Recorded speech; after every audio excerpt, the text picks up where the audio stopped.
Hey guys, welcome back to the channel. Today I wanted to discuss letters of recommendation as the 2023 application cycle is starting up. So letters of recommendation are another really important part of your application, especially because this is something that is submitted before your interview, obviously, and it's another piece of information that the programs will use to help determine who is going to be granted an interview in the first place. So along with the personal statement and the CV that we discussed in the last video, the letters of rec are another really important component that lets the graduate program learn about you and get a feel for who you are and how you would fit into their program. So most of the schools that I have seen, researched, and applied to usually ask for 3 letters of recommendation.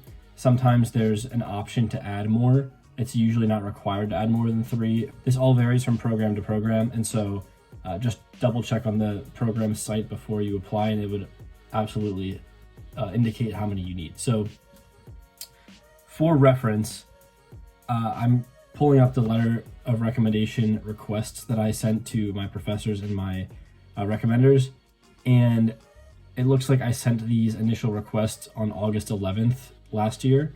So that's coming up pretty soon, just as a frame of reference of when I requested those. That may be a little on the early side. I guess that's just up to personal preference, but I was under the inclination to give them more time rather than less time.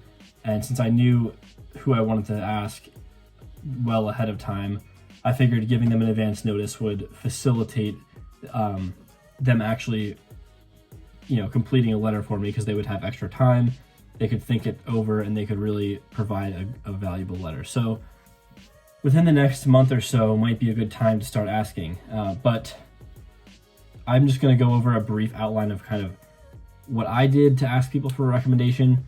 The thing is, so first of all, when you're asking for a letter of recommendation, I think there's a couple things to keep in mind. First of all, it's a formality to ask them. You have to let them know that you want this to occur and for them to do this favor for you, but it should probably be from someone that they're going to say yes. It's just a matter of the formality of requesting this from them, so that they'll know. And you also have to put in their information through your application portals for each program, and so that's how they can officially submit it.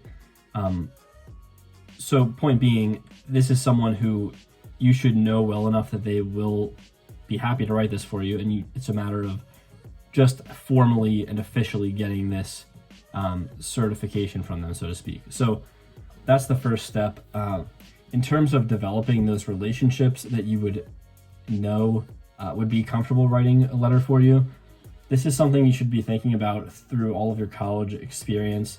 I was working on developing relationships with my instructors before I knew I wanted to do genetic counseling. So one of the professors who wrote me a letter of recommendation was my freshman year biology professor for Intro to Bio 2.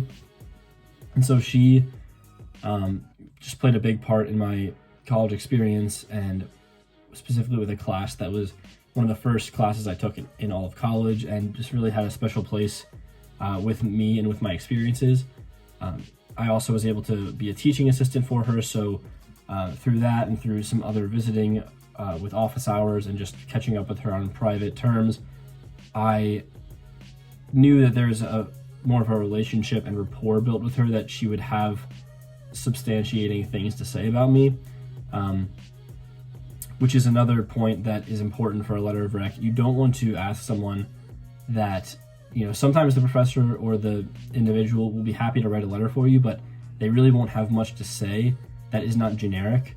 And so that can work against you absolutely when you're submitting this to a genetic counseling program, because if there might be some generically nice things that are said about you in the letter, but if it's not very specific, then that's going to be an indication to the program that you might not have had a very good relationship with this person, or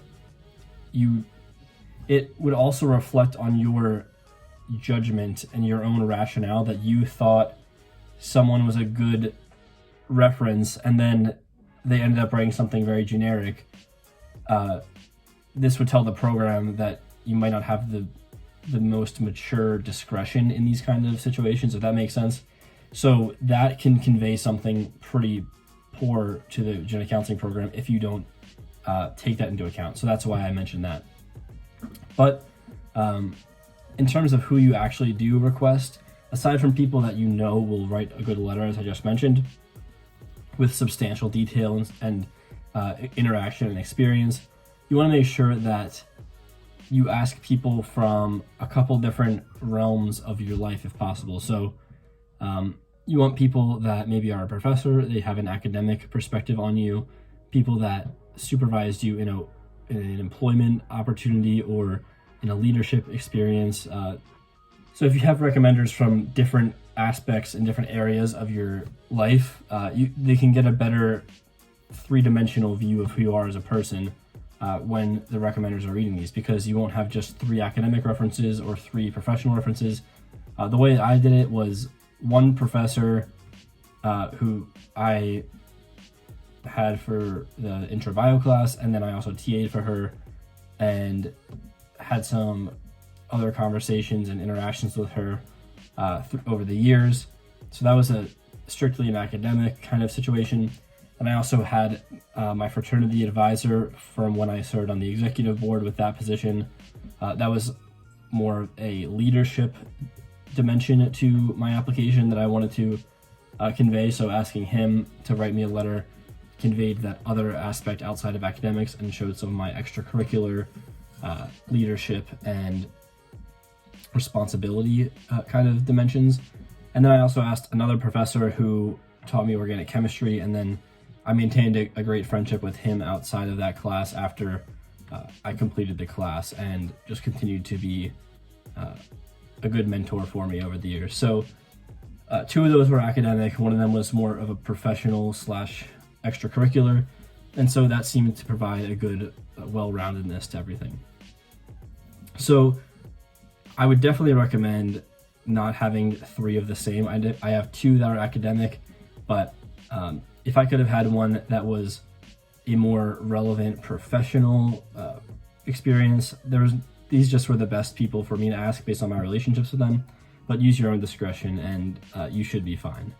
So in terms of the actual content of how to ask for a letter of recommendation, if you've never done that before, I will read kind of an example of what I sent to one of my professors, just as an idea. So the wisdom that I was taught and that I researched when I was applying is, especially if you haven't been in touch with this person in a while, or maybe they don't even know that you want to apply to genetic counseling programs, you can kind of give them a refresher as to the experiences that relate you to them, as to why you would be asking them. Maybe if professors have thousands of students over the years, so giving them a refresher of what class you had with them and what it meant to you, how it contributed to your desire to be a genetic counselor.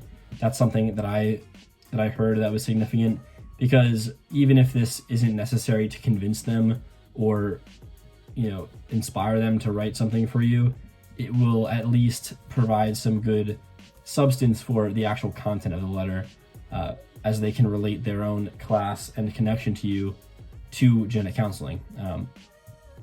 And then finally, there's just kind of a more generic aspect and component to this email that I sent that basically just explains the general deadline and some other formalities. So what I have here is, Dear Dr. Blank, I hope this email finds you well. Throughout the entirety of my college education, your Foundations of Biology 2 class has been very important to me.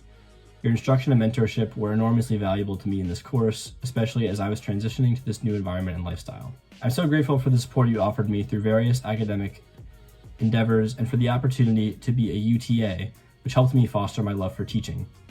This exposure to teaching is especially valuable to me as I prepare to apply to genetic counseling graduate programs, where I hope to combine my passions of biology, education, and helping others. New paragraph. I am reaching out to ask if you would consider writing me a strong letter of recommendation as I applied to genetic counseling programs. The deadline for this letter would be in early December. Please let me know if you have any other questions or need anything else from me, and thank you for your consideration.